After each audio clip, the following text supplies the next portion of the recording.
We make a miracle worker, promise keeper, light in the darkness, my God. That is who you are. We make a miracle worker, promise keeper, light in the darkness, my God. That is who you are. Ouvrons notre Bible. Ouvrons notre Bible au livre de Josué, chapitre 7. Josué 7. Crime et punition d'Akan. Crime et punition d'Akan. Aujourd'hui, ce chapitre parle des objets maudits. Des objets maudits qui nous amènent souvent dans nos maisons de mauvaises influences, de mauvais esprits qu'ils attirent même dans nos maisons. Josué 7, versets 1 à 5. Les Israélites sont battus à Haï. Verset 1. Ce chapitre nous rappelle la réalité des menaces et des contrastes toujours présents dans la vie. La victoire est toujours suivie par la menace de défaite. Jamais l'enfant de Dieu n'est plus en danger d'une chute qu'après une victoire. Comme cela est dit dans 1 Corinthiens 10, verset 12. Le problème auquel sont confrontés les Israélites en tant que nation n'est pas leurs ennemis autant que leur propre infidélité, manque de foi.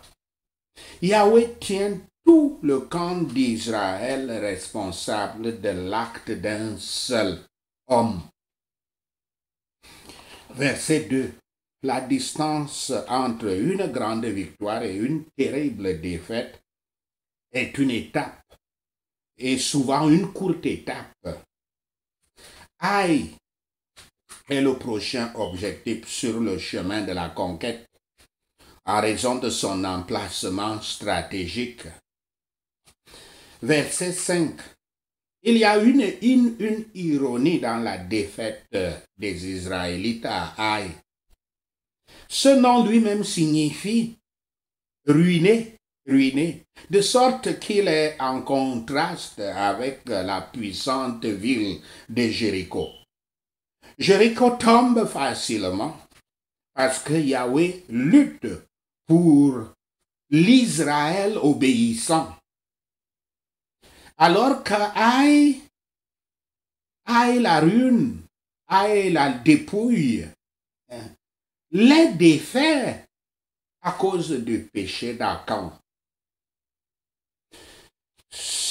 La défaite de Haï démoralise le peuple de Yahweh. Cela crée des doutes et un manque d'espoir au Seigneur. Plutôt que d'examiner leur propre vie comme source de leur défaite, ils commencent à douter du Seigneur. Akan a pris une partie du butin de Jéricho.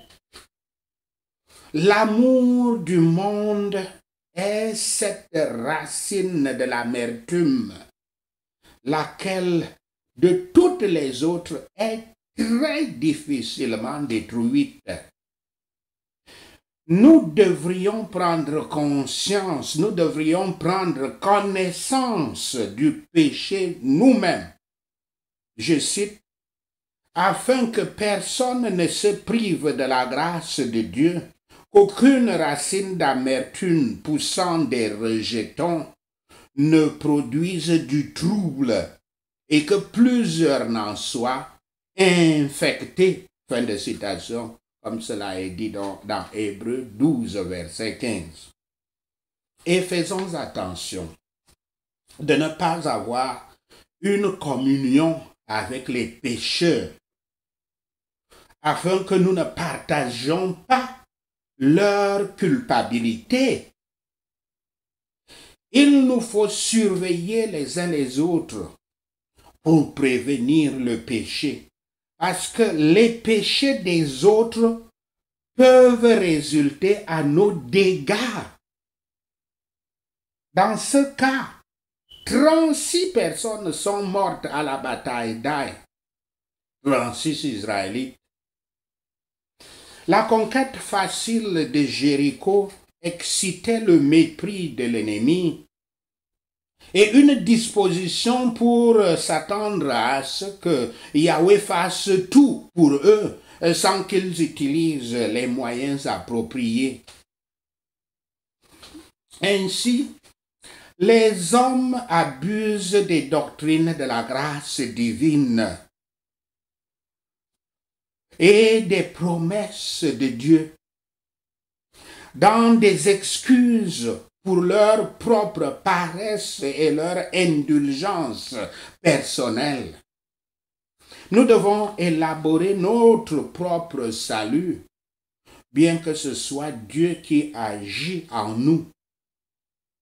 C'était une chère victoire pour les Cananéens, par laquelle Israël avait été réveillé et reformé et réconcilié avec leur Dieu. Et le peuple de Canaan s'était endurci à sa propre ruine. Josué 7, versets 6 à 9, l'humiliation et la prière de Josué. Le désarroi de Josué nous montre son humanité et nous encourage dans nos propres échecs à savoir que Yahweh nous acceptera toujours si nous nous tournons vers lui pour le pardon. Dieu peut grandement nous utiliser si nous aurons confiance en lui. L'échec ou la défaite n'est pas la fin. Souvent, ce n'est qu'un test. La défaite et l'échec permettent souvent aux gens de grandir dans la foi. La préoccupation de Josué pour l'honneur de Dieu, plus que même pour le sort d'Israël, était le langage de l'esprit d'adoption. Il plaide devant Dieu. Il déplore leur défaite, car il craint qu'elle se reflète sur la sagesse et le pouvoir de Dieu, sa bonté et sa fidélité.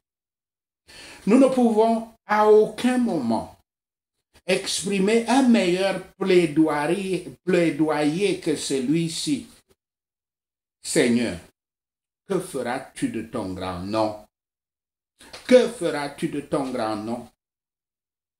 Que Yahweh soit glorifié en tout et que nous soyons heureux de sa volonté entière. Josué 7, versets 10 à 15.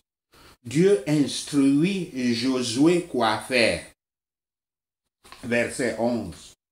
Rien n'échappe à l'omniscience de Dieu, en particulier au péché. Mais en particulier, le péché n'échappe à l'omniscience de Dieu, comme nous le voyons dans Nombre 32, verset 23. Yahweh voit le péché dans nos vies, dans nos désirs, il voit nos péchés, nos désirs que nous ne soignons pas et nous ne cachons, que nous cherchons à cacher. Même si Yahshua est mort pour nos péchés et se tient à la droite de Dieu comme défenseur et intercesseur, Dieu ne traite pas et ne peut pas traiter le péché à la légère dans nos vies, comme cela est écrit dans Jacques 4, versets 5 à 6. Dieu éveille Josué pour l'enquête, à l'idée de mener l'enquête, en lui disant que lorsque cette chose maudite aura été supprimée, tout ira bien. Le temps et les problèmes du danger devraient être des temps de réforme.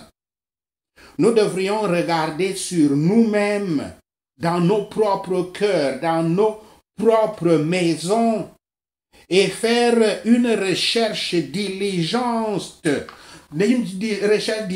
pour savoir s'il n'y a rien de maudit là-dedans que Dieu voit et déteste. Une certaine convoitise secrète, un gain illégal, une rétention excessive de quelque chose de Dieu ou des autres. Nous ne pouvons pas prospérer tant que la malédiction n'est pas détruite de nos cœurs et éloignée de nos habitations et de nos familles et abandonnée dans nos vies. Lorsque le péché des pécheurs les découvrira, les mettra à nu, Yahweh doit être reconnu. Avec un jugement certain et infaillible, le Dieu juste fait et distingue entre l'innocent et le coupable, afin que, bien que les justes soient de la même tribu, de la même famille ou du même foyer que les méchants, ils ne soient jamais traités comme les méchants. Josué 7, versets 16 à 26. Achan est détecté et il est détruit. Verset 19. Les conséquences du péché pour manque de contrôle de soi sont la faiblesse et l'incapacité de servir et de vivre pour le Seigneur.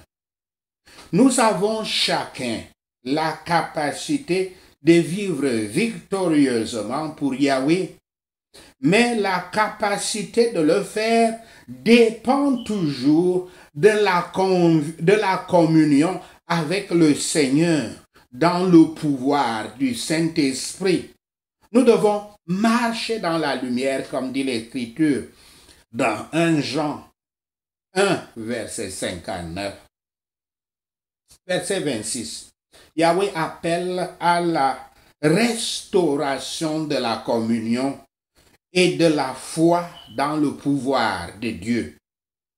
Josué doit attirer l'attention des gens sur le péché de quelqu'un qui prend les choses qui sont sous l'interdiction, ce qui est également à l'origine de leur échec dans la bataille contre Haï.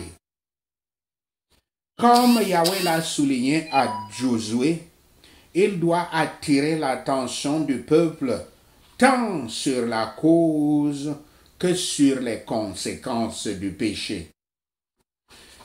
Voyez la folie de ceux qui se promettent le secret dans le péché. Le Dieu juste a de nombreuses façons de mettre en lumière les œuvres cachées dans les ténèbres. Voyez aussi combien cela nous préoccupe lorsque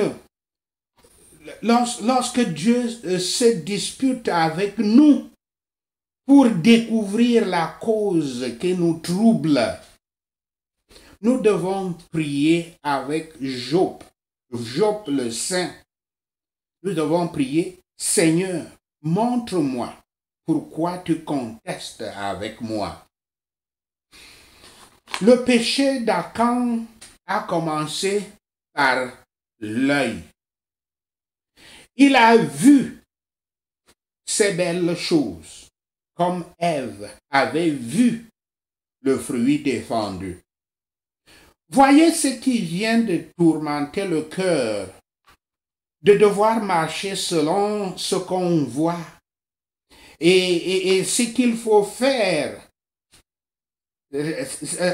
Et qu'il faut faire alliance avec les yeux, le cœur qui doit faire alliance avec les yeux. Que s'il erre, il est sûr qu'ils pleureront pour cela, ces yeux-là. Le péché sorti donc du cœur. Ceux qui veulent être empêchés des actes pécheurs doivent mortifier et contrôler les désirs pécheurs, en particulier le désir de la richesse du monde. Si Akan regardait ces choses avec un œil de foi, il aurait vu qu'elles étaient maudites et les aurait redoutées.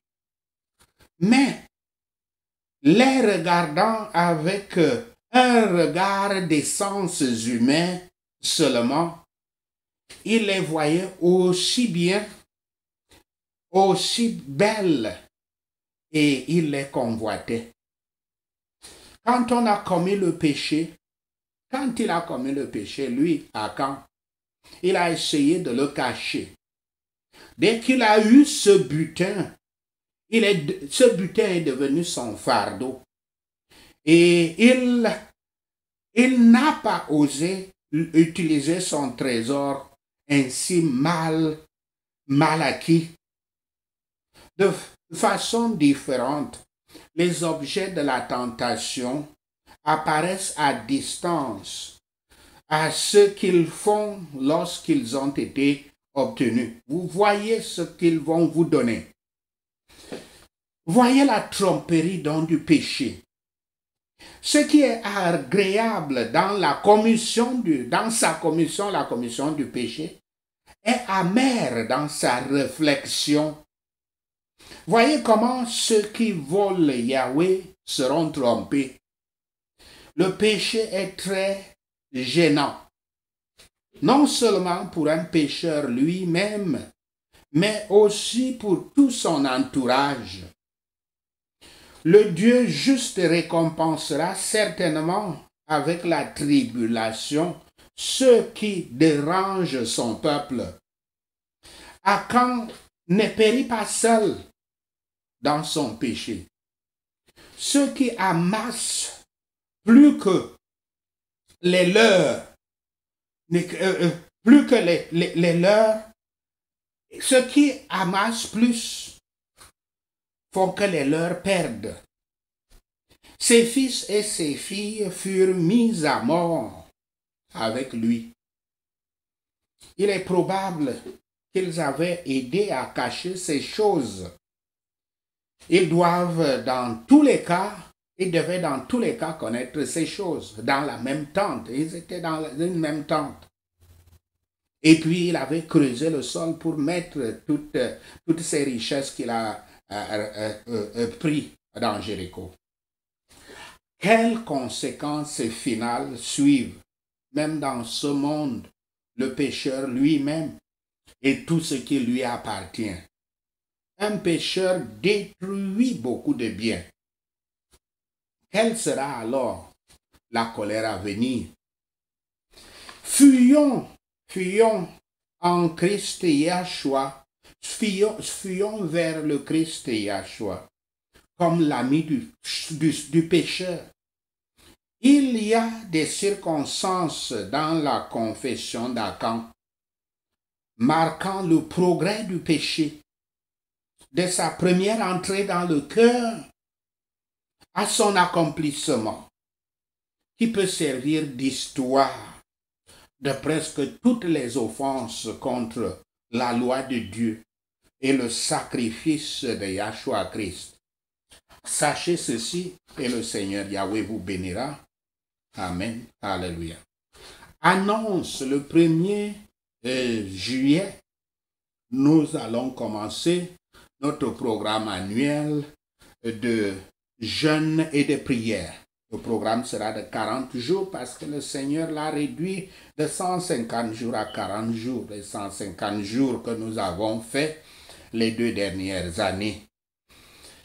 Le programme, le jeûne sera de minuit et nous allons commencer les prières quotidiennes à 15 heures, heure de la côte est des États-Unis, qui correspond à peu près à 21 heures à la côte occidentale africaine et européenne. À la fin des prières, à environ 16 heures, nous pouvons briser le jeûne. Le programme sera diffusé sur Facebook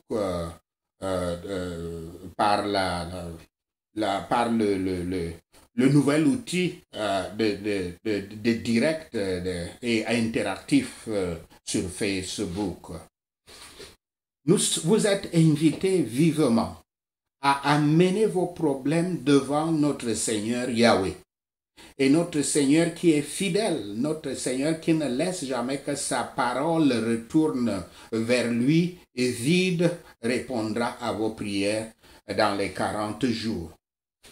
Par conséquent, je prie que le Seigneur Yahweh vous soutienne, vous aide à participer à cet important programme. Prenons ces points de prière, prions pour renoncer à la possession d'objets maudits. Seigneur Yahweh, je viens à toi au sujet des objets maudits et toute infestation de démons dans mes biens et chez moi. Merci Seigneur, au nom de Yahshua le Messie, nous prions. Je prie pour que tu me pardonnes de posséder de tels objets. Merci Seigneur, au nom de Yahshua le Messie, nous prions. Je comprends que l'attachement aux objets maudits est de l'idolâtrie. Merci Seigneur, au nom de Yahshua le Messie, nous prions.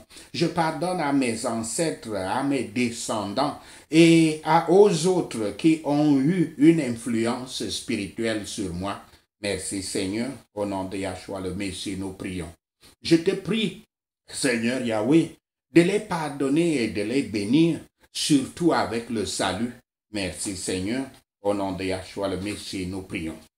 Veuille me pardonner et je pardonne ceux qui m'ont attiré dans l'adultère spirituel. Merci Seigneur, au nom de Yahshua le Messie, nous prions. Je pardonne à ceux qui me maudissent. Merci Seigneur, au nom de Yahshua le Messie, nous prions. Seigneur, pardonne-moi de maudire les autres. Libère-les.